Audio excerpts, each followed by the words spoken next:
They are two stars now that will always lead us forward. Thank you. The Upper West Side of Manhattan was supposed to be the picture of safety. Luxury apartments, tree-lined streets, doormen at the entrances. It was the last place anyone imagined encountering horror. But behind the doors of one family's immaculate home, trust had been betrayed in the most devastating way. Marina and Kevin Krim were living the dream many parents longed for. He worked as a successful executive. She dedicated herself to raising their 3 children. Lulu was 6, bright and full of energy. Leo, just 2, a boy whose laughter could fill a room. And Nessie, 3, a spirited middle child who adored her siblings. Life was hectic but happy. Like many New York parents, the Krims needed help. Their answer was a nanny, someone who would care for their children as if they were her own. That person was Yoselyn Ortega, a 50-year-old woman from the Dominican Republic. For 2 years, she had been part of their lives. The children knew her routines, neighbors saw her pushing strollers, and the Krims even helped her financially during hard times. She wasn't just an employee, she was treated like family.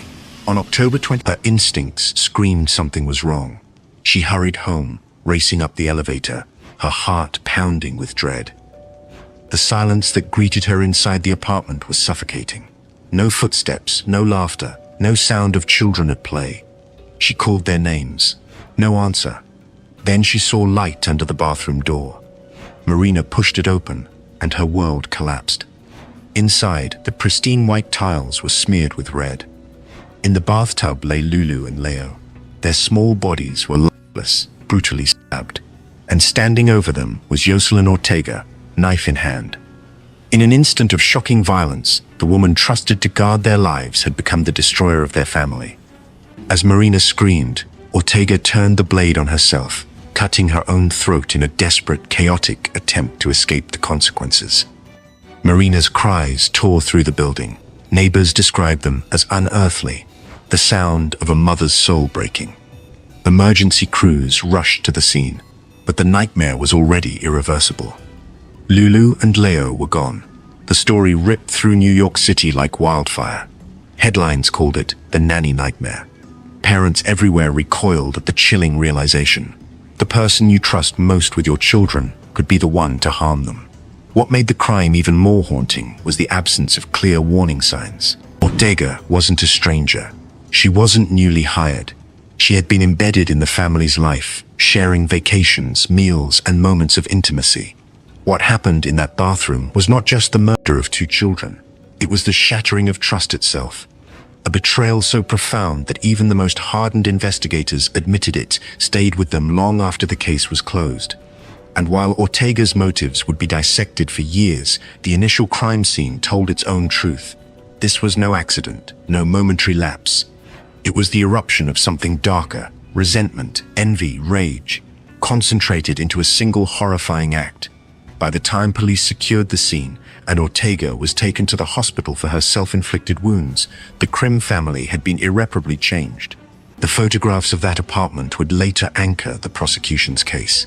For now, they stood as the most chilling evidence of all, that a family's sanctuary could transform into a place of unimaginable horror in the space of one quiet afternoon. When the crime scene photographs were sealed away and the children laid to rest, the case of Yoselyn Ortega shifted into the courtroom, and the question became not whether she had killed, but why. Her defense team constructed a narrative of madness. They argued that Ortega was suffering from severe depression and psychosis, fueled by stress and financial pressure. Her attorney told the jury she was a woman broken by the weight of her own life, incapable of distinguishing right from wrong.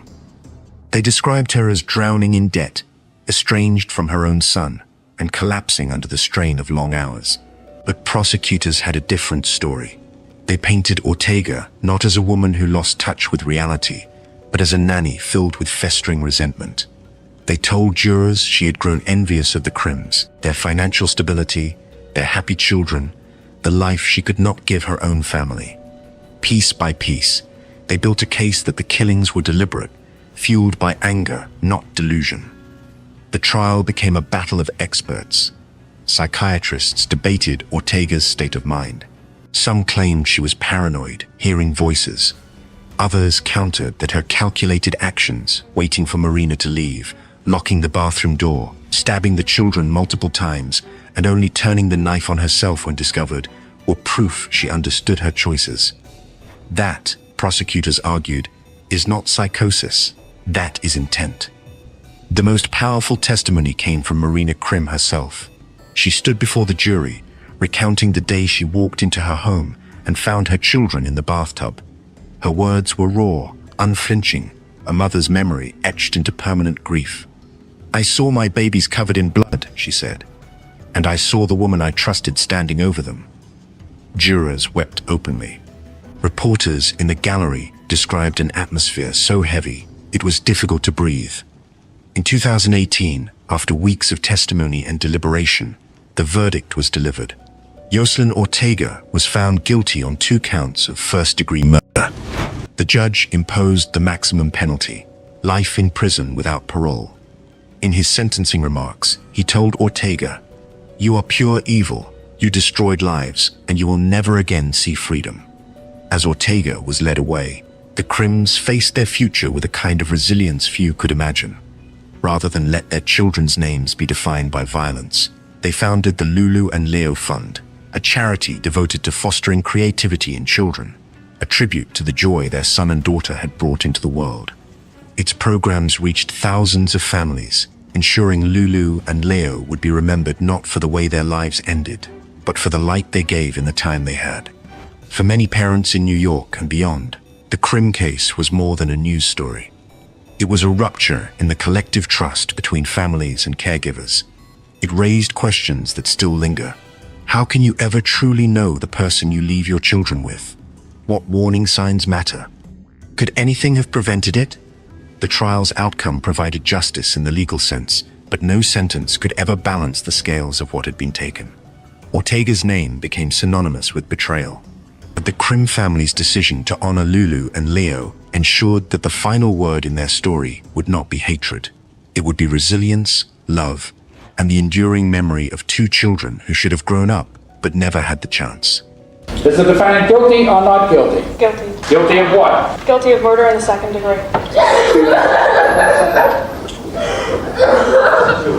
Why did they do that to me? Why did they do that to me? In 1996, in the quiet Boston suburb of Newton, Massachusetts, Louise Woodward seemed to embody the image of an ideal au pair. 19 years old, fresh-faced and eager for adventure, she had left her small hometown in England to spend a year in America. For the Eapen family, Sunil and Deborah, both doctors with demanding schedules, she appeared to be the perfect fit. They welcomed her into their home to care for their 2 young sons, 8-month-old Matthew and his older brother Brendan. For months, everything looked ordinary. Louise accompanied the children to playdates, handled daily routines, and gave the impression of a trustworthy caregiver.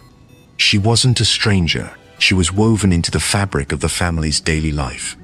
To neighbors and friends, it looked like an arrangement that was working. But beneath that picture of suburban calm, tension was quietly building. Louise often complained about her responsibilities. She was expected not only to care for the children, but to help with chores. Friends later recalled her growing frustration with long hours, a strict curfew, and little personal freedom.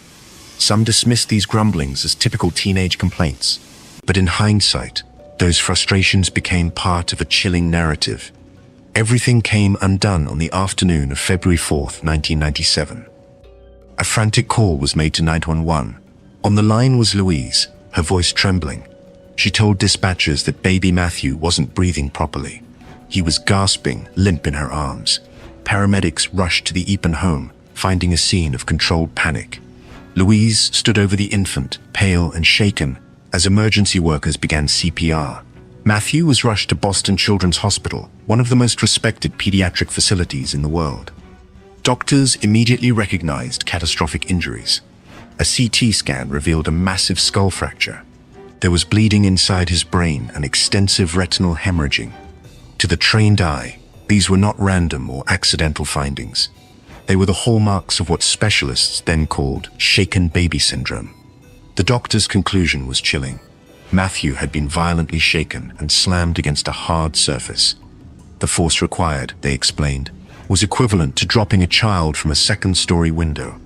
His injuries were not survivable. The Eapen's world shattered when they were told their infant son was on life support with virtually no chance of recovery.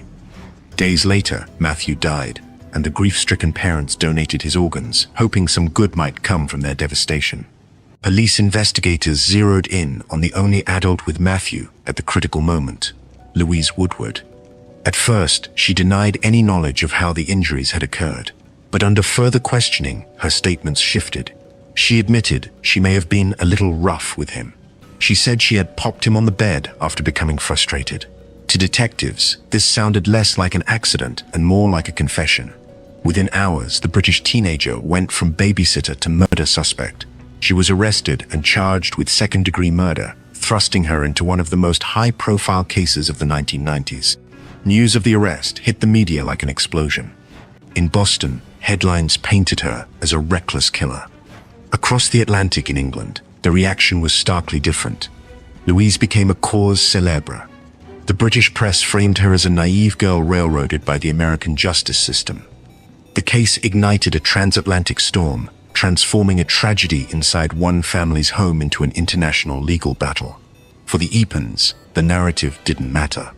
What mattered was that their son was gone, and the woman they trusted stood accused. For prosecutors, it became their mission to prove that this was not the accident of an inexperienced teenager, but an act of explosive violence that ended an infant's life. And as the case marched toward trial, the world prepared to watch two conflicting portraits of Louise Woodward, the innocent au pair and the calculated killer, collide in a courtroom drama that would divide nations. The trial of Louise Woodward opened in October 1997, and from the very first day it was clear this would be more than a courtroom drama. It was a cultural battle played out under the relentless glare of cameras on both sides of the Atlantic. Prosecutors laid out their case with brutal clarity. They argued that Matthew Appen's injuries were not an accident, not even the result of careless handling. Not even the result of careless handling. They were the unmistakable signs of violent force. Doctors testified about the skull fracture, the bleeding on the brain, the retinal hemorrhages. They told the jury the only explanation was that Matthew had been shaken with immense strength, then slammed. This child was murdered, one expert said, his voice echoing through the silent courtroom. They painted Louise as a teenager who grew resentful of her strict curfew, frustrated with her responsibilities, and overwhelmed by the crying of a baby. In a moment of rage, prosecutors argued she snapped. And that moment left a child dead. The defense countered with an entirely different narrative. They said Louise was a victim of circumstance, a young woman in over her head. They brought in experts who challenged the shaken baby diagnosis itself. Some argued that Matthew's injuries could have been caused by an older pre-existing clot that tragically bled again. Others suggested the fracture might have occurred weeks earlier. Their message was simple: there was reasonable doubt. But the courtroom was only half the battlefield. In the United States, the media portrayed Louise as a cold, heartless killer who had betrayed the trust of a family. In Britain, newspapers plastered her image under headlines demanding justice. Not for Matthew, but for Louise. They called her a scapegoat, a naive girl railroaded by an unforgiving American system. Across time zones, two nations saw the same case and drew opposite conclusions. The jury faced an impossible choice. On October 30th, 1997, they delivered their verdict: guilty of second-degree murder. Louise collapsed, crying out, "Why did they do that to me?" The conviction carried a mandatory life sentence. Cameras captured the moment, broadcasting her anguish across the world. But the case didn't end there. 10 days later, in a move that stunned both legal experts and the public, Judge Hiller Zobel intervened. He reduced the jury's verdict to involuntary manslaughter, declaring that while Louise had caused Matthew's death, the evidence did not support the conclusion of malice. He sentenced her to 279 days, the exact amount of time she had already spent in jail. Overnight, Louise went from facing life in prison to walking free. The decision sparked outrage in America, where many felt justice had been ripped away from the Eapen family. In Britain, however, it was celebrated as vindication. Crowds cheered when Louise returned home, a symbol of defiance against what many considered a flawed American prosecution. The Epens, however, were left with only grief. Their son was gone, and they never accepted the reduced charge. To them, Louise was guilty of murder, no matter what the court decided. In the years that followed, Louise kept a low profile. She studied law, eventually becoming a dance teacher, living quietly in England. She maintained her innocence, insisting she had never harmed Matthew. Decades later, the case remains one of the most controversial in modern legal history. It sparked fierce debates over shaken baby syndrome, international justice, and whether youth and inexperience should ever excuse tragedy. But for the Epen family, there was no debate. Their baby was gone, and no verdict could bring him back. Louise Woodward's story ended not in prison, but in quiet exile, her name forever tied to a case that divided two nations, a story of innocence and guilt that even today refuses to settle into certainty. In Moscow, Russia, the Meshcheryakov family believed they had found a blessing in Yulchekra Bobokulova, a 38-year-old woman from Uzbekistan. For 3 years, she had lived in their home, caring for their daughter, Anastasia, Nastia, a 4-year-old child who suffered from cerebral palsy and epilepsy. To the family, Bobokulova appeared to be patient, responsible, and deeply bonded with the little girl who needed constant attention. She became more than an employee. She was treated almost like a relative. On the morning of February 29, 2016, the family began their day as usual. Parents hurried to work, their older son headed to school, and Nastia remained at home in the trusted care of her nanny. Nothing seemed out of place. But within hours, their world collapsed in a way so shocking it would stun the entire country. By late morning, smoke poured from the Meshcheryakov apartment. Emergency services raced to the scene. Inside the charred rooms, they found a sight that seasoned investigators later described as one of the worst of their careers. Amid the debris lay the remains of 4-year-old Nastia. The fire itself was devastating, but the cause of death was far more sinister. She had been decapitated. The fire was not an accident. It was cover for something unthinkable. As police secured the building, panicked calls flooded dispatch about a woman wandering near the Oktyabrskoye Pole metro station dressed in black, her behavior erratic. Eyewitness videos began to circulate almost instantly on Russian social media. Crowds gasped as the figure approached, her voice rising above the chaos. In her hand was something so grotesque it seemed impossible. It was the severed head of the little girl she had been hired to protect. People on the scene later described the atmosphere as surreal, a nightmare unfolding in broad daylight. Bobokulova paced back and forth, holding the child's head like a trophy, shouting phrases that chilled onlookers. "Allahu Akbar," she screamed. "I am your death," she claimed she was carrying out revenge for Russian military strikes in Syria. Others reported her yelling that she would blow herself up, though no explosives were ever found. The spectacle lasted for nearly an hour, paralyzing a major Moscow thoroughfare. Police officers, unsure if she was truly strapped with a bomb, kept their distance, cordoning off the area. Commuters stood frozen, their phones capturing every moment. The footage spread across the world, sparking disbelief and horror in equal measure. When officers finally overpowered her, they discovered she was unarmed except for the child's remains. The fire at the Meshcheryakov apartment had been deliberately set to destroy evidence. Investigators quickly confirmed the worst. The trusted nanny, Yulchekra Bobokulova, had murdered the very child she was supposed to protect. The case shook Moscow to its core. It wasn't just the brutality, it was the public performance of it. The idea that someone could so brazenly display the aftermath of such an atrocity in front of hundreds of witnesses, at a metro station no less, turned private tragedy into a form of mass psychological terror. For the Meshcheryakov family, there would never be answers that made sense. They had welcomed Bobokulova into their home, allowed her to share meals, trusted her with their vulnerable daughter. And she had repaid that trust with violence so unimaginable it seemed ripped from a nightmare. But this was only the beginning of the legal and medical battle. Was Bobokulova a terrorist, acting out of ideology? Or was she a severely ill woman, detached from reality? The next stage of the case would attempt to unravel those questions, with consequences that continue to spark debate to this day. After her arrest at the metro station, Yoselyn Bobokulova was taken into custody under heavy guard. The question immediately dominating headlines was why. What could drive a caregiver, a woman entrusted with a vulnerable child, to commit an act so shocking it seemed designed to haunt the public imagination? Investigators quickly discovered her personal history was a tangle of instability. In Uzbekistan, Bobokulova had long struggled with mental illness. Medical records revealed a diagnosis of paranoid schizophrenia. She had received treatment in the past but had discontinued her medications. Friends and neighbors described a woman who was unpredictable, sometimes gentle, sometimes deeply disturbed. None of this had been disclosed when she was hired to work for the Meshkeryakov family. But mental illness was only part of the story. During interrogation, Bobokulova ranted about politics, war, and revenge.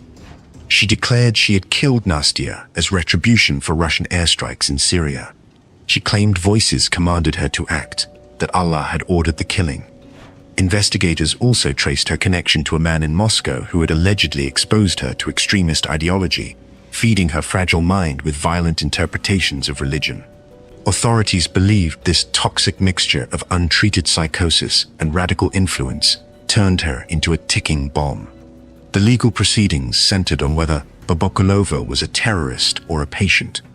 Prosecutors initially considered charging her under terrorism statutes, pointing to her public display and her shouted threats of a bomb.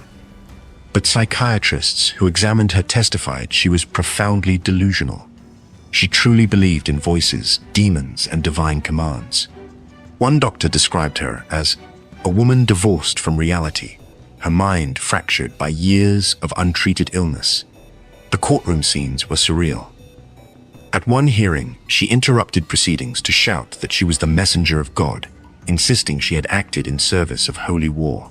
The judge ordered additional psychiatric testing, unwilling to accept her claims at face value. When the reports came back, the conclusion was unanimous. Yoselyn Bobokulova was legally insane at the time of the murder. Instead of a criminal prison sentence, she was committed indefinitely to a high-security psychiatric facility in Russia. Doctors placed her on heavy antipsychotic medication, and under treatment, her behavior reportedly stabilized. But officials made clear she would never be released. The crime was too severe, the risk too high. For the Meshkeryakov family, the ruling brought no comfort. Their daughter was gone, and the woman responsible would never face the full weight of criminal punishment. Some saw the psychiatric verdict as justice, others as a loophole that spared her from prison. The case sparked fierce debate in Russia about mental illness, extremism, and public safety. Could her employers have known? Should background checks have been stronger? Could anyone have stopped what happened before it reached that bathroom and that metro station? What no one disputed was the impact. The image of Bobokulova holding a child's severed head outside a subway station became one of the most horrifying symbols of modern crime. It was not just a private murder. It was a public act of terror, merging madness with spectacle. As of 2025, Bobokulova remains confined to a secure psychiatric hospital in Russia.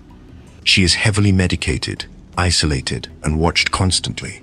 Doctors say her condition has stabilized, but her release is considered impossible. For a society still haunted by the footage of that day, her name will always be a reminder that the boundary between mental illness and calculated evil can sometimes blur into an indistinguishable nightmare. In the wealthy suburb of Pound Ridge, New York, William and Denise Fisher believed they had chosen wisely. Their 6-week-old daughter, Christy, was the center of their lives, and they wanted the best care possible when they couldn't be there. They hired Olivia Reiner, a 20-year-old au pair from Switzerland. With her neat appearance, calm voice, and impeccable references, she seemed like every parent's dream, professional, trustworthy, and dependable. On the night of December 2nd, 1991, the Fishers went out, leaving their infant in Reiner's sole care. Just hours later, the idyllic calm of their quiet neighborhood was ripped apart by the wail of sirens. Their home was engulfed in flames. Neighbors poured into the street as firefighters fought back a raging blaze that consumed the house in minutes. And then, from the smoke, emerged Reiner, face streaked with soot, hair wild, her voice breaking as she screamed that she had tried to save baby Christy, but the flames had been too fierce. At first, she was hailed as a tragic survivor. Reporters described her as the hero nanny who had risked her life, but was thwarted by an unstoppable fire. The community rallied around her, convinced she had done everything possible. But the narrative began to unravel when firefighters reached the nursery. There, they found Christie's tiny body in her crib. At first glance, it appeared the infant had been overcome by smoke, but the autopsy revealed a horrifying truth. Her lungs were clear of soot and carbon monoxide. She hadn't died in the fire. She had been dead long before the flames spread. The cause of death was suffocation. The blaze was not an accident. It was a cover-up. Attention turned instantly to Rainer. Investigators combed through the remains of the house and discovered the fire had multiple points of origin. The accelerants used were consistent with arson. Detectives began reconstructing her actions that night, and what emerged was chilling. Rainer had staged the fire to disguise the murder of the baby she was supposed to protect. Her motive, prosecutors later argued, was not hatred of the Fishers, but something more twisted, a need for admiration. Rainer craved attention. She wanted to be the center of the story, and by setting the blaze, she created a tragedy in which she could play the leading role, the brave nanny who tried to save a child. But the reality was crueler. Before lighting the fire, she had deliberately smothered Christie, pressing the infant's face into a pillow until the cries stopped. When the flames rose, she presented herself as a victim, a survivor, even a would-be rescuer. In truth, she had orchestrated the entire disaster. The community, once sympathetic, recoiled in shock. The grieving parents, devastated by their loss, had to confront the unbearable betrayal. The woman they had trusted with their newborn had turned their home into a stage, their daughter into a prop, all for a grotesque performance of false heroism. The story of Olivia Rainer was no longer that of a tragic accident. It was a chilling new archetype in criminal psychology, the caregiver who manufactures chaos to bask in the glow of admiration. She wasn't just a killer, she was an actress in her own macabre play, willing to burn a house and destroy a family to satisfy her hunger for attention. Her trial would later reveal that this fire was not the first. Patterns of suspicious blazes followed her from job to job, raising the question, how many times had she nearly staged this performance before? And how many families had unknowingly welcomed a pyromaniac into their homes? The flames had consumed the Fishers' house, but what survived was far more terrifying. The realization that their trusted nanny had written, directed, and starred in a performance of evil that claimed their child's life. When investigators widened their lens beyond the fire that destroyed the Fisher home, they uncovered a disturbing pattern that recast Olivia Rainer not as a tragic survivor, but as a serial manipulator who used fire as both weapon and theater. Digging into her past jobs in Switzerland, authorities found at least 4 other suspicious fires at homes where Rainer had previously worked as a nanny. In each case, the circumstances followed a hauntingly familiar script. A blaze erupted, she was nearby to discover it, and she emerged as the first to raise the alarm. In none of those earlier incidents had anyone died, but the pattern was undeniable. This wasn't coincidence, it was compulsion. Psychologists who later examined Rainer described her behavior as a classic case of a hero complex, a psychological disorder where an individual deliberately creates or exaggerates crises in order to be admired for surviving them or saving others. For Rainer, the attention wasn't just a perk, it was the goal. By staging emergencies, she could position herself at the center of drama, bathed in sympathy and admiration. But in December 1991, that compulsion escalated from fire setting to murder. Prosecutors argued that Christie Fisher's death was not only intentional, but necessary for Rainer's performance. By suffocating the infant before lighting the fire, they said, she ensured the tragedy would appear even greater, and her supposed attempt at rescue even more heroic. The cover story was simple, a helpless nanny who tried to save a baby, but the flames were too overwhelming. What she hadn't counted on was the autopsy exposing the truth. In court, the evidence was damning. Fire experts testified about multiple points of ignition in the Fisher home, proving deliberate arson. The medical examiner explained to jurors that Christie had no soot in her lungs, no carbon monoxide in her bloodstream. "This child did not die in a fire," he said firmly. She was already gone. The words left the courtroom frozen. Reiner sat through the proceedings with unnerving calm. Reporters noted that while the Fishers wept in the gallery, she often appeared detached, her expression flat, her gaze unfocused. Some saw this as coldness, others as an almost theatrical composure, as if she were still playing a part. Her defense tried to argue that she had panicked, that perhaps the baby's suffocation was accidental, and the fire a desperate cover-up rather than premeditation. But the prosecution demolished this claim with her history of suspicious blazes. They painted her not as a panicked girl, but as a calculating manipulator who had escalated her dangerous compulsion until it culminated in the death of an infant. The jury didn't deliberate long. In 1993, they returned a guilty verdict on charges of second-degree murder and second-degree arson. The judge, condemning the crime as the ultimate act of betrayal against the trust placed in a caregiver, sentenced her to 25 years to life in prison. As of 2025, Olivia Reiner remains incarcerated at Bedford Hills Correctional Facility for Women in New York, the same prison that houses other infamous nannies convicted of murder, including Yoselyn Ortega.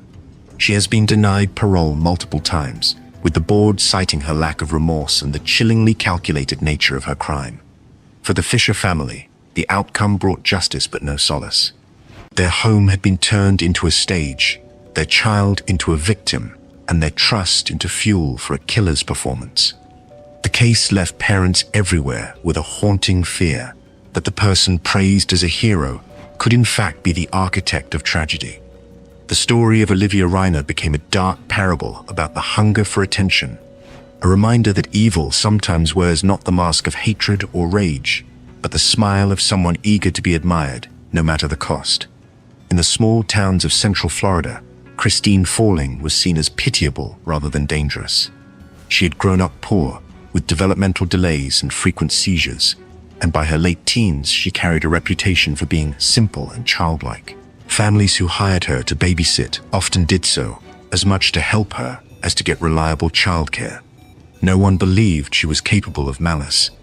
But between 1980 and 1982, children began dying in her care, and each time she had an explanation ready. The first tragedy struck in February 1980, when 2-year-old Cassidy Johnson was left with Falling for the day. Hours later, Cassidy was dead. Falling tearfully told doctors the little girl had just stopped breathing. The death was ruled an accident, likely a fall that caused head trauma. Falling, who appeared devastated, was not considered a suspect. Just months later, 4-year-old Jeffrey Davis also died under her watch.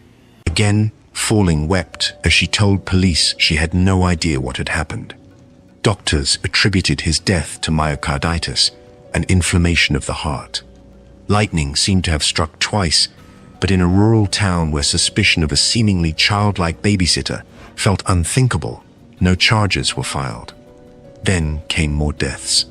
Falling's 2-year-old cousin, Joseph Spring, died suddenly after she had been alone with him.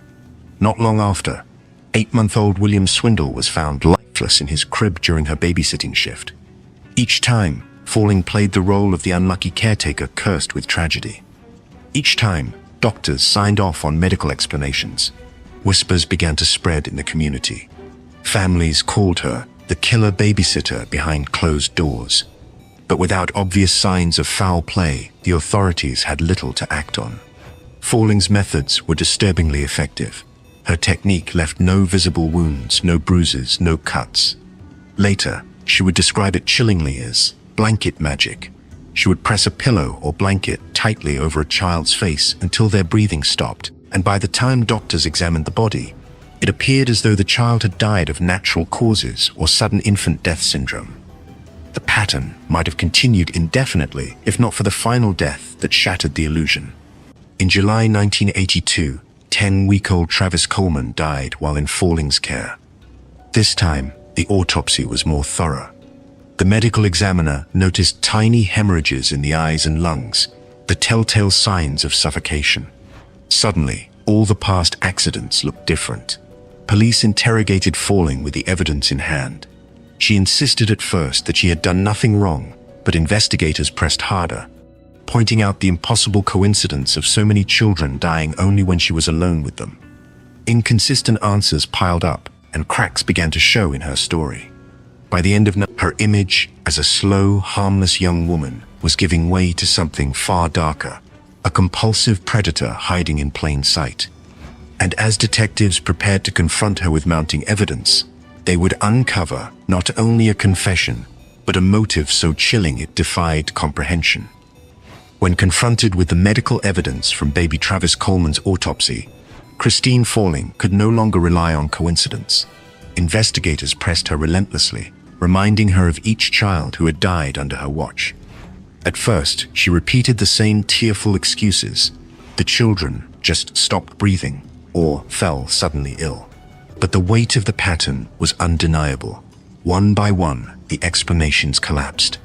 In a chilling turn, Falling finally confessed.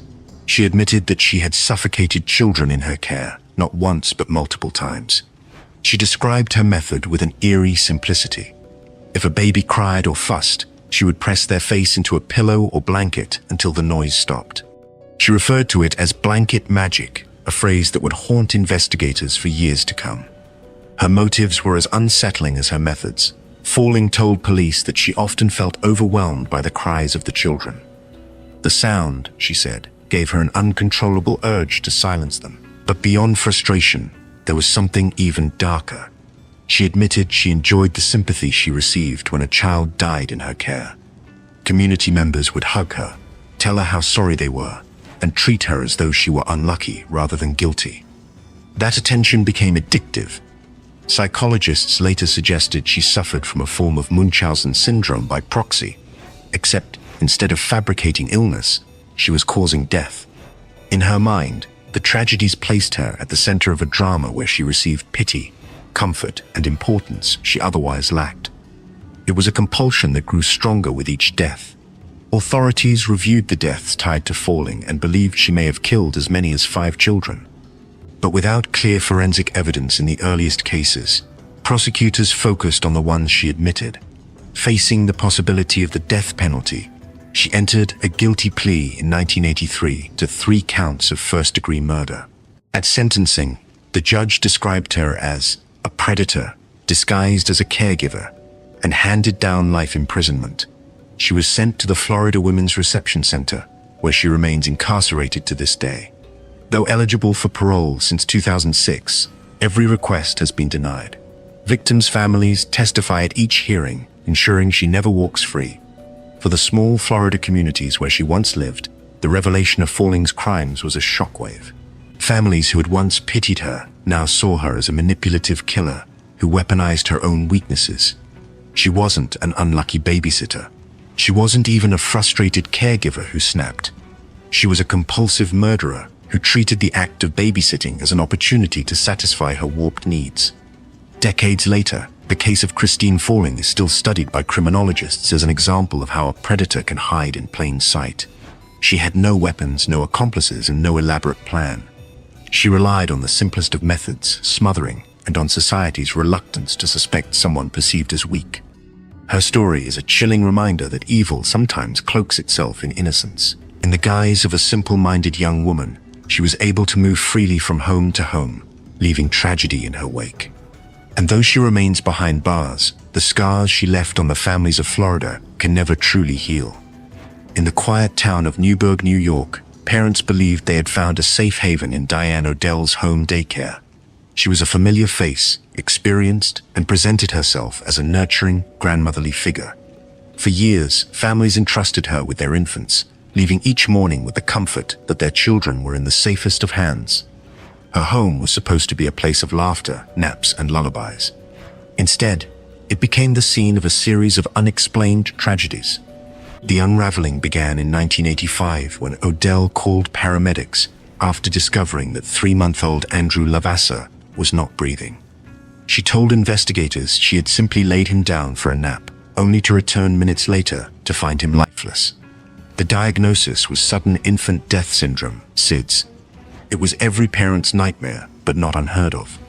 Doctors ruled it a tragic accident. The case closed quietly, and Odell returned to caring for children. But the tragedies didn't stop there. A few years earlier, while watching another baby named Peter, she had also reported a sudden unexplained death. Like Andrew, Peter's death was attributed to SIDS. 2 infants, both gone without warning, both in the care of the same woman. Individually, each case could be explained away as misfortune, but together they began to form a troubling pattern. Whispers spread through the community. Some parents remembered strange incidents, children who had turned blue or suddenly stopped breathing, only to be revived. Others recalled Odell being oddly calm in the face of emergencies, almost detached, as if she were waiting for disaster. By the late 1980s, law enforcement could no longer ignore the rumors. A sharp-eyed investigator began re-examining Odell's history. What he uncovered was a chilling series of near misses and unexplained deaths, all tied to her daycare. Babies who had collapsed only to recover. Families who had written off terrifying incidents as freak medical events. Medical experts were consulted, and the odds were staggering.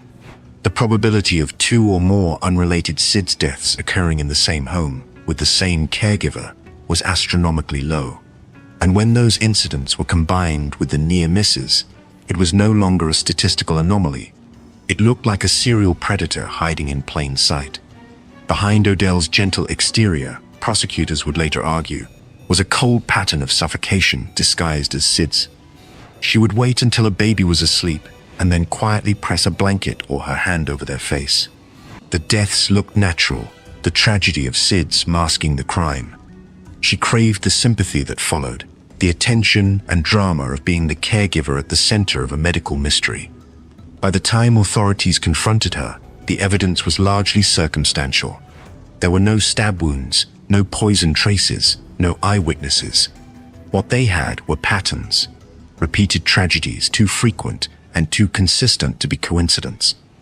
And in court, those patterns would become the prosecution's most powerful weapon.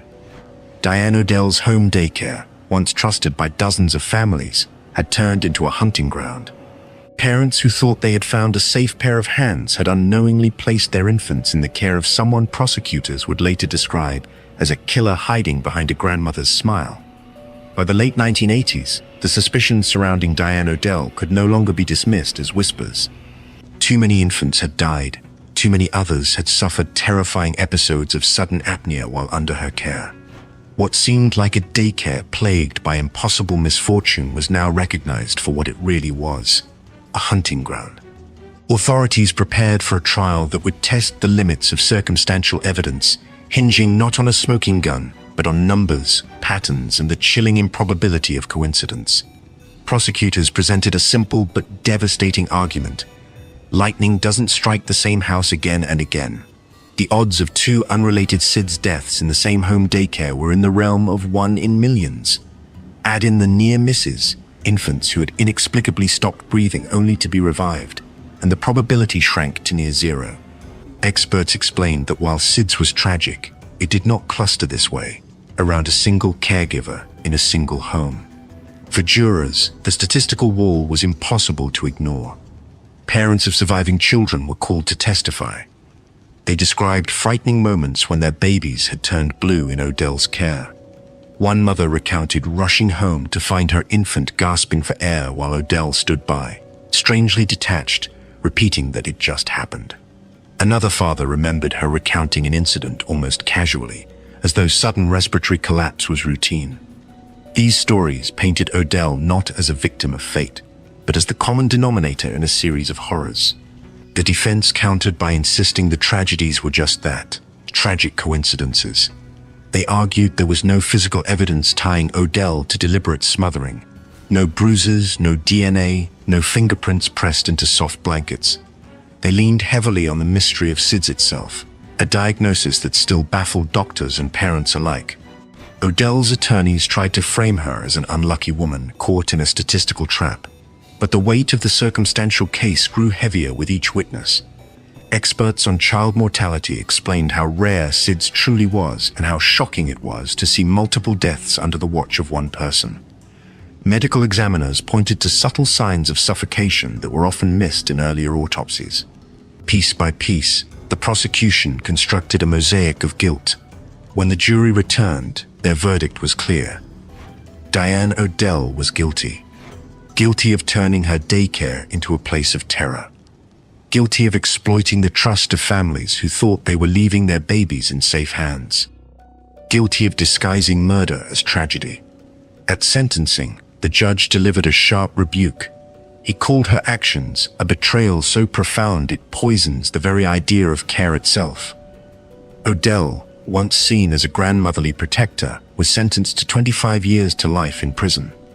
Families wept in the courtroom, some clutching photos of the infants they had lost, others trembling with relief that justice had finally been spoken aloud. As of August 2025, Diane Odell remains incarcerated at the Bedford Hills Correctional Facility for Women in New York, the same prison that holds other notorious offenders like Yoselyn Ortega and Olivia Reiner. She has faced multiple parole hearings, each time denied. Parole boards cite her refusal to accept responsibility and the chilling pattern of her crimes.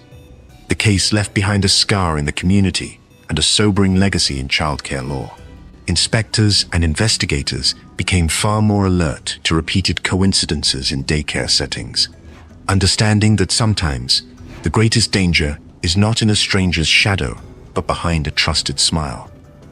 For the parents who had once relied on Odell, however, no reforms could erase the nightmare. In the quiet suburb of Reynoldsburg, Ohio, the Moy family believed they had made the safest choice possible for their infant son, Haddix. They didn't leave him with a stranger from an agency. They chose someone they already knew, someone they trusted as a friend, Lori Conley. She wasn't just a caregiver, she was part of their circle, a familiar face who had babysat Haddix before. To them, entrusting her with their child was an act of confidence, not risk. But that faith would be betrayed in the most devastating way imaginable. On a spring day in May 2016, Haddix's mother dropped him off at Conley's home as she had done before. Hours later, a frantic phone call shattered her world. Conley was screaming into the line, saying that the baby had gone down for a nap and was now cold, blue, and not breathing. Panic set in as emergency responders rushed to the scene. Haddix was transported to the hospital, but the fight was already lost. The 8-month-old boy was declared dead, leaving his parents numb with disbelief. At first, there was no reason to suspect foul play. Sudden infant death syndrome, SIDS, was whispered as the possible explanation. A tragic, natural event. For weeks, the family mourned with Conley by their side, crying with them, comforting them, pretending to share in their grief. She was the grieving friend, the devastated babysitter who had been caught in a nightmare she didn't cause. But science refused to let the truth stay hidden. When the autopsy report came back, it painted a horrifying picture. The medical examiner found an extraordinary quantity of diphenhydramine, the active ingredient in Benadryl, coursing through Haddix's tiny body. It was not a trace amount, not the result of accidental contact. It was a massive dose, lethal for a child, enough to sedate even an adult. For Haddix, it was a chemical hammer that shut down his small body completely. The shock of that discovery reverberated through the investigation. Suddenly, the supposed tragedy became a homicide inquiry. Police confronted Conley with the toxicology results. At first, she denied any knowledge, but when pressed, her explanations unraveled. Finally, she admitted what she had done. She had given Haddix an adult-sized dose of Benadryl. Her reason? So that he would sleep. There was no rage-filled attack, no long simmering resentment, just a cold calculation of convenience. Conley wanted peace and quiet, and an innocent baby's cries stood in her way. Instead of patience, she reached for a pill bottle. Instead of comfort, she delivered poison. For investigators, it was one of the most infuriating motives they had ever heard. A baby had died not because of some uncontrollable mental illness, not in the crossfire of a violent argument, but because an adult wanted a nap. The sheer selfishness of it was staggering. The Moy family's heartbreak deepened when they realized how close Conley had been to them, how completely they had let her into their lives. To know that their son's final moments were stolen, not by fate, but by the negligence of someone they trusted, was a pain beyond words. By the time the case went public, outrage swept through Ohio and beyond. Parents everywhere saw their worst nightmare reflected in the story. Not a faceless stranger in a news report, but a trusted friend. a person just like the babysitter they themselves might call in a pinch. As the case moved toward trial, prosecutors prepared to reveal the full extent of Conley's betrayal. They would show that Haddix's death was no accident, no tragic mistake. It was a choice. A choice made with casual cruelty, with complete disregard for the sanctity of a child's life. By the time Lori Conley stood before a judge in Ohio, the community's grief had hardened into outrage. Parents who once saw her as a friendly face now viewed her as a cautionary tale, the smiling neighbor who could destroy a life for something as trivial as peace and quiet. The trial was not about proving whether Haddix Moy had died under her care. That fact was undisputed. The question was whether his death was an accident, as the defense tried to argue, or a deliberate act of negligence so extreme it rose to the level of murder. Prosecutors began with the science. They placed toxicologists on the stand who explained, in plain language, the dosage of Benadryl found in Haddix's system. The amount, they said, was lethal even for an adult. For an 8-month-old baby, it was catastrophic. Charts and graphs showed jurors how quickly the drug would have shut down his nervous system. There was no way such a dose could be accidental. Someone had measured it out and given it with intent. Then came Conley's own words. Detectives testified about her shifting stories. First, she claimed she had no idea what happened. Then, under questioning, she admitted she might have given a little medicine.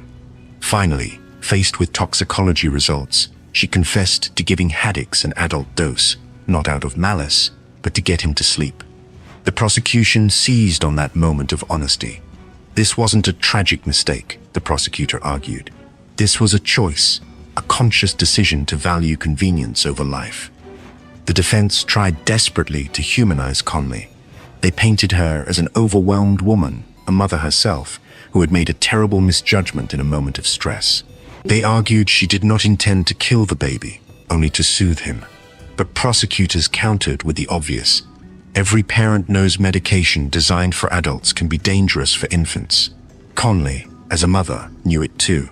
To give such a dose was not ignorance, it was reckless disregard. The emotional climax of the trial came when Haddix's parents took the stand. With trembling voices, they described the horror of receiving the phone call, the heartbreak of holding their lifeless child, and the betrayal of realizing the woman they trusted was the one who had stolen him away. Their grief filled the courtroom, and jurors could not look away. After deliberating, the jury returned a guilty verdict. Conley was convicted of murder, a ruling that ensured she would spend a significant part of her life behind bars. At sentencing, the judge's words cut through the silence. This was not an accident. This was not an act of ignorance. This was selfishness. And selfishness that kills cannot be excused. He handed down a sentence of life in prison, with the possibility of parole after 15 years. For the Moy family, it was a bittersweet outcome. No sentence could bring Haddix back. Yet knowing Conley would never again hold another child unsupervised brought a measure of safety, if not closure. They vowed to fight against her parole when the time came, determined that she would serve every year possible for what she had done. As of today, Conley remains incarcerated in Ohio. Each year her parole eligibility approaches, her name resurfaces in the headlines, reopening the wound for Haddix's family. They continue to testify at hearings, reminding officials that her crime was not a momentary lapse, but the ultimate betrayal, a trusted friend who silenced a baby for nothing more than a few quiet hours. The Conley case stands as a chilling reminder of how the line between caregiver and predator can be crossed in an instant. Evil does not always come dressed in rage or madness. Sometimes it wears the ordinary face of indifference. When Megan Martson agreed to look after it, she wasn't a stranger from an agency, nor someone new to their circle. She was a familiar face, a friend who had seemed patient and reliable. In their eyes, she was the kind of babysitter every family hopes for, dependable, caring, and part of the community. They could not have known that beneath that calm exterior was a volatile temper, a rage waiting for the smallest spark to ignite. The day began like so many others. Jaden's parents dropped him off at Martson's home in Fresno, expecting to return that evening to a happy, healthy toddler. Instead, they returned to find their son limp, struggling to breathe, and covered in signs of trauma that no accident could explain. The room carried the heavy silence of violence already done. At first, Martson scrambled to protect herself with a quick lie. She told Jaden's parents he had simply fallen off a small couch, but the visible swelling on his head and the bruises scattered across his body didn't fit such a harmless story. When the parents pressed her, her explanation shifted again. Now, she claimed she had tripped while holding him and accidentally dropped him. Later, she added yet another version, that another child in her care had pushed Jaden, causing him to hit his head. The cascade of contradictions raised immediate alarms. Parents might accept one version of an accident, but 3 different stories in the span of a single hour revealed a chilling truth: she was covering something up. At the hospital, doctors quickly confirmed what instinct already told Jaden's parents.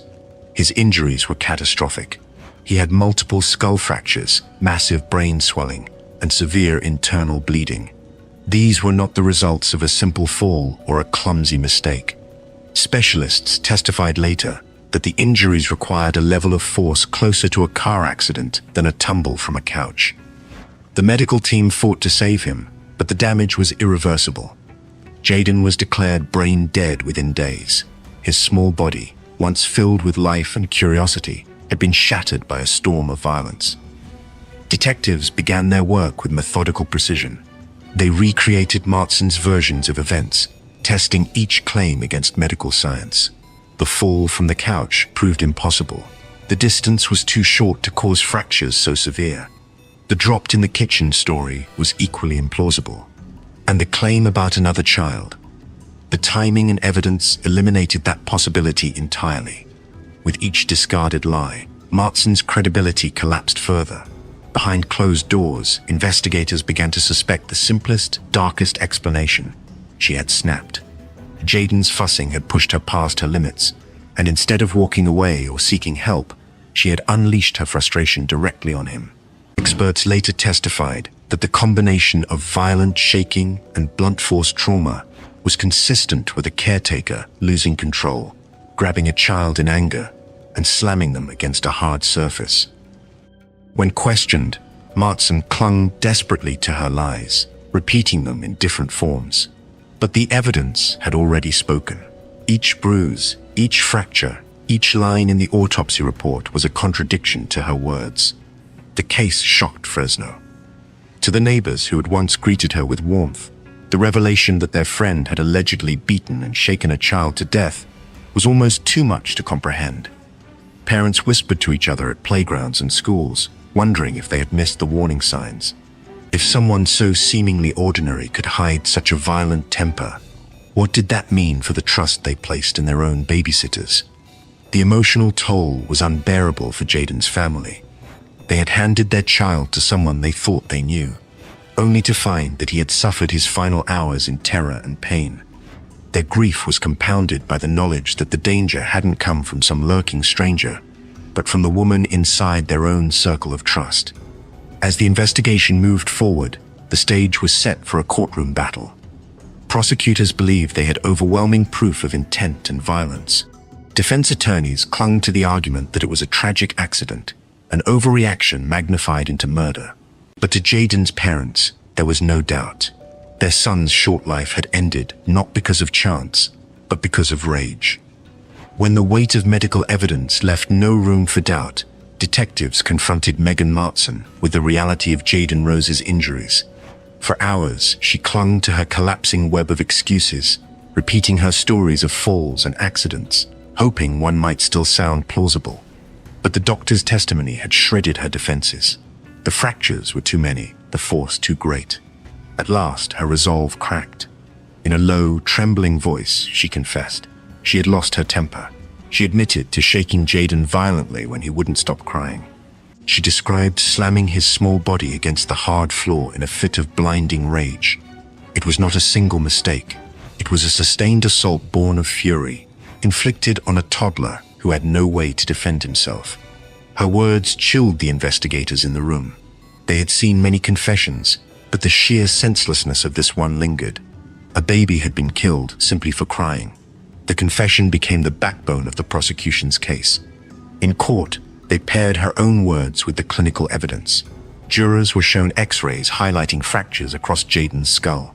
They listened as doctors described brain swelling so severe that death was inevitable from the moment of impact.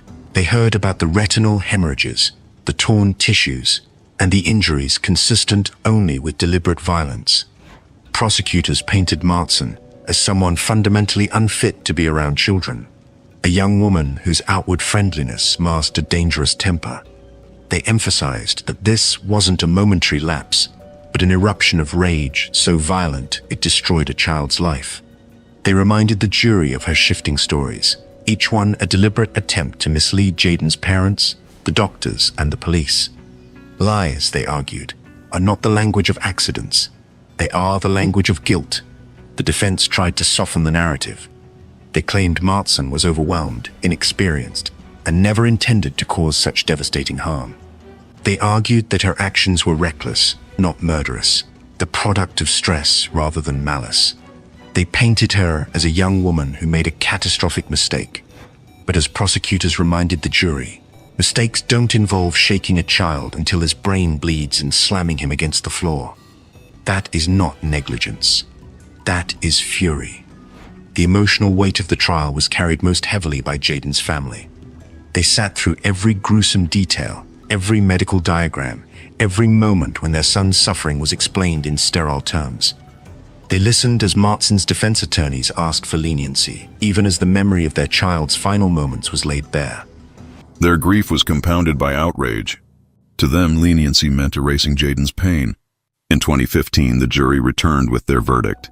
They found Megan Martson guilty of second-degree murder and felony child abuse. The courtroom was silent as the words were read. Silent except for the quiet sobs of Jaden's family, who finally heard the justice system name the violence for what it was: murder. The judge sentenced Martson to 25 years to life in prison. It was the maximum available under the charges. In his remarks, he condemned her lack of control and the horror of turning rage against a defenseless child. "Children cry," he said. "It is not a crime, but what you did to silence that cry was."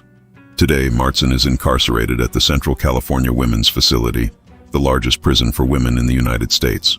She will not be eligible for parole until she has served the full 25 years. Each parole hearing that may come after will reopen the wounds of Jaden's family, forcing them to relive the nightmare that began the moment they entrusted their son to her care. Her case stands as one of the starkest warnings in California's history of child abuse prosecutions. It is not a story about calculated killers or long-hidden secrets. It is a story about rage, ordinary human rage, that erupted in a moment and destroyed a life. And it is a reminder that when parents hand their children to another's care, they are taking a leap of faith that can never be undone. In the quiet Massachusetts suburb of Waltham, the Needham family believed they had found a trustworthy caregiver for their infant son, Michael. Melissa Haskell, just 22 years old, carried herself with a calm and dependable demeanor. She wasn't a stranger from an agency, but a local girl whose background seemed unremarkable. To the Needhams, she appeared sweet, responsible, and perfectly capable of caring for a 5-month-old baby. There was nothing to suggest that she was hiding a dark history and a deadly impulse. On a February day in 1991, the illusion shattered. Haskell dialed 911 in a panic, her voice trembling as she told the dispatcher that baby Michael had suddenly stopped breathing. Paramedics rushed to the home, where she repeated her story. She had put Michael down for a nap, and when she checked, he was blue and unresponsive. Hysterical and gasping for breath, she told emergency responders that he must have choked on his formula. Her performance, the weeping caretaker who had stumbled into tragedy, was convincing at first. Michael was rushed to the hospital, but the outcome was immediate and irreversible. Despite every effort, doctors pronounced the baby dead. For the Needhams, the grief was beyond words. They mourned their son, believing it was a freak accident, an unexplainable tragedy that robbed them of a child far too soon. Haskell stood beside them, offering condolences, her face painted with sorrow, as though she too had been struck by fate's cruelty. But the autopsy told a very different story. The medical examiner conducted a full post-mortem examination, expecting to find traces of milk or formula in Michael's lungs, consistent with choking. Instead, his lungs were clear. What they did find was evidence that could not be ignored. There were subtle but unmistakable signs of compression on the infant's face and chest. The injuries pointed not to an accident but to suffocation. The conclusion was damning. Michael had not died from choking. He had been deliberately smothered. This revelation turned the case on its head. The tragedy of a sudden accident was replaced with the horror of murder. Investigators began to scrutinize Haskell's every word, and her story, once tragic, now sounded rehearsed and hollow. The inconsistencies mounted. The timeline she gave didn't quite fit. Her explanations shifted under pressure, and her demeanor, while dramatic at the scene, began to appear more like performance than grief. Detectives dug deeper, running a background check they hadn't thought necessary before. That's when they uncovered something truly shocking. Melissa Haskell wasn't just an unlucky babysitter. She had a criminal history that few in her community knew about. As a teenager, she had already attempted to orchestrate a violent crime. Years earlier, she had been arrested and convicted for soliciting murder, trying to pay a classmate $500 to kill her ex-boyfriend's new girlfriend. It was a history that cast her new story in an entirely different light. To the Needham family, the discovery was devastating. They realized they had trusted their most precious child to a woman whose solution to problems had once been murder. The innocence they thought they saw in her was an illusion, and their son had paid the ultimate price for their misplaced faith. The case now moved toward trial, where prosecutors prepared to argue that Haskell's suffocation of baby Michael was not a mistake, not negligence, but a deliberate act of violence by a young woman already steeped in deadly intent. The discovery of Melissa Haskell's criminal past transformed the death of baby Michael Needham from a tragic mystery into a chilling portrait of a young woman with a lethal pattern. Years before becoming a babysitter, she had been arrested as a teenager for soliciting murder. Obsessed with an ex-boyfriend, she had offered a classmate $500 to kill his new girlfriend. The classmate reported her to police, and Haskell was convicted. That conviction, long buried and unknown to the Needham family, resurfaced like a ghost at the worst possible time. For prosecutors, the prior crime was a gift and a weapon. They argued it proved that Haskell's default solution to problems was violence. If she could try to arrange a killing at 16, was it so unbelievable that at 22 she would smother a fussy infant in her care? The defense fought to exclude the evidence, claiming it was prejudicial, that the jury should not see her as a monster because of her past. But the judge ruled otherwise. The jury would hear it, and the chilling history would frame everything that followed. The trial unfolded as a devastating indictment of Haskell's character. Jurors listened as medical examiners explained that Michael's lungs were free of formula, disproving the choking story. They saw photographs showing the small but distinct marks of asphyxiation. Doctors testified that such injuries could not have been accidental. This was not nature, one medical expert told the jury. This was human hands. Then came the revelation of her earlier conviction. Prosecutors described in detail how she had once tried to engineer another girl's death, demonstrating a pattern of manipulative and violent behavior. The courtroom gasped when the story was read aloud. This was no naive babysitter. This was someone who had already stepped into the shadow of murder long before she entered the Needham home. Haskell's defense attorneys attempted to redirect the narrative. They insisted she had panicked, that she had made a terrible mistake in handling the infant, and invented the choking story out of fear. They begged the jury not to conflate her teenage misdeeds with her actions as an adult. But the combination of forensic certainty and her past proved too powerful. Michael's parents sat through the proceedings, listening to every word. When prosecutors showed the jury the baby's autopsy photos, his mother turned away in tears, clutching her husband's hand. For them, the trial was not just about justice. It was about unmasking the woman who had played the role of a grieving caretaker, even as she was the cause of their child's death. After weeks of testimony, the jury returned its verdict. Melissa Haskell was found guilty of first-degree murder. The courtroom erupted in quiet sobs from the Needham family as the judge read the sentence, life in prison without the possibility of parole. He emphasized the calculated cruelty of her act and the danger she posed to anyone who trusted her. Haskell showed little emotion as the verdict was read. Observers described her demeanor as detached, almost cold, as though she were watching a play rather than the destruction of her own life. That absence of remorse only deepened the perception that the jury had made the right choice. Today, Haskell remains incarcerated at MCI Framingham, a women's prison in Massachusetts. She will never walk free again. For the Needham family, the knowledge that she will die behind bars provides a measure of security, though never true closure. Their son's short life was stolen, and no sentence can return what they lost. The Haskell case stands as one of Massachusetts' most chilling reminders of betrayal.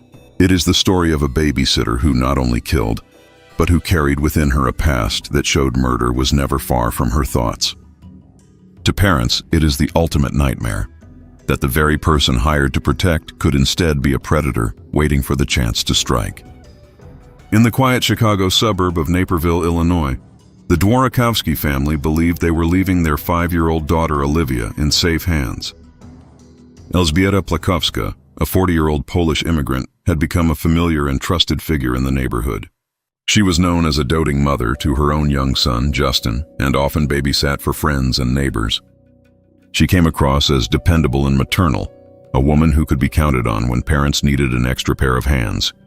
On the night of October 30th, 2012, Olivia's parents left her in Plakowska's care while Justin stayed for a playdate. To outsiders, it was an ordinary evening, the kind repeated thousands of times in safe suburban homes across America. But what unfolded inside the Dworakowski household would shock even the most seasoned homicide detectives. At some point that evening, Plakowska snapped. Armed with kitchen knives, she turned a trusted babysitting night into a massacre. Investigators later described the attack as frenzied and merciless. Both children were found with dozens of stab wounds. Justin, her own son, had been stabbed more than 100 times. Olivia, only 5 years old, was stabbed over 50 times. Even the family's 2 dogs were killed in the rampage. It was violence on a scale almost unimaginable, carried out in the very place meant to be safe. After the killings, Plakowska's behavior was erratic and contradictory. She made frantic phone calls to relatives and church members, claiming intruders had broken in. To one priest, she said she was covered in the devil's blood. Police responding to the scene found her drenched in blood, her arms marked with superficial self-inflicted cuts, as though she had tried to stage herself as both victim and survivor. The evidence told a different story. Confronted by detectives, Plakowska's defenses began to unravel.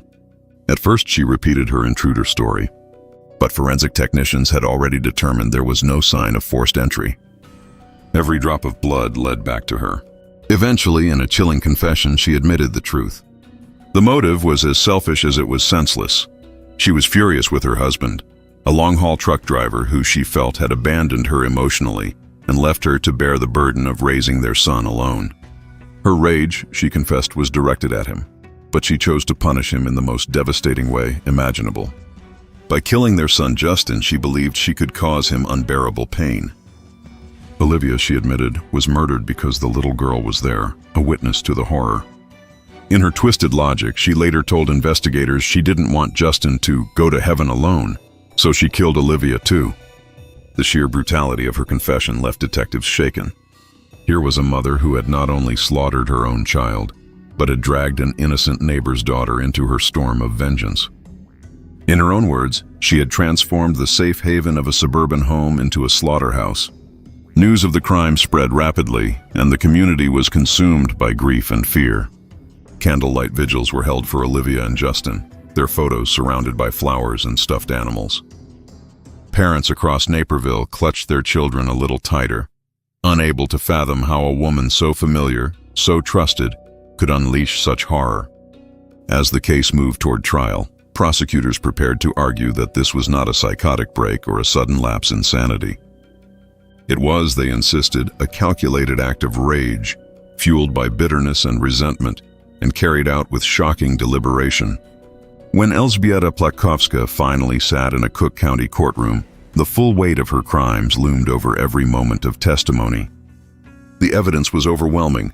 2 innocent children stabbed with ferocity, a mother's hands turned into weapons, and an entire community shattered. Her defense attorneys faced an impossible task. They could not deny what she had done. Instead, they tried to argue why. Their strategy centered on mental illness. They claimed Plakowska had been unraveling for months, her depression compounded by isolation and her husband's long absences on the road.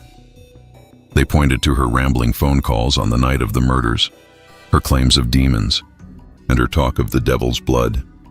They argued she was legally insane, incapable of distinguishing right from wrong when she slaughtered Justin and Olivia. Prosecutors dismantled that argument piece by piece. They reminded jurors that Plakowska had cleaned the knives, staged superficial cuts on her own body, and fabricated the story of intruders. Those acts, they said, were not the actions of a woman detached from reality. They were the calculated moves of someone who knew exactly what she had done and wanted to escape blame. They highlighted her confession, where she openly admitted she had killed Justin to punish her husband and Olivia to keep him from being alone in heaven. That, prosecutors argued, was not madness. It was revenge. The trial lasted weeks, but each day only deepened the horror. Forensic experts testified about the number of wounds on the children's bodies, numbers so high they stunned even seasoned jurors. Psychologists clashed over her state of mind, some diagnosing severe depression and possible psychosis, others insisting she was manipulative and fully aware. But in the end, the jury weighed her actions more heavily than any diagnosis. When the verdict was read, the courtroom fell silent. Elżbieta Plakowska was found guilty of 2 counts of first-degree murder.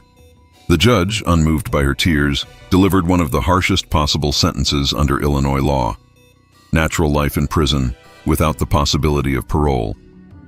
He told her plainly, "This community will never again be endangered by your hands." For the families of Olivia and Justin, the verdict was both a relief and a lifelong wound. Olivia's parents sat clutching a photograph of their daughter, while Justin's father, a truck driver who had been the target of Plakowska's rage, wept openly. They had lost everything: their children, their sense of safety, their trust in the world, but at least they knew she would never leave prison alive. As of today, Plakowska is serving her sentence at the Logan Correctional Center in Illinois, a facility built to hold women convicted of the state's most serious crimes. Behind its walls, she spends her days in near total obscurity. But her case lingers as one of the most horrifying reminders of how domestic resentment can metastasize into unimaginable violence. The story of Elżbieta Plakowska closed the chapter on a series of cases that exposed the darkest possible betrayal. Caretakers who transformed into killers. From jealousy to indifference, from hidden rage to cold-blooded revenge, these women each carried different motives, but the outcome was always the same. Innocence was destroyed by the very people trusted to protect it.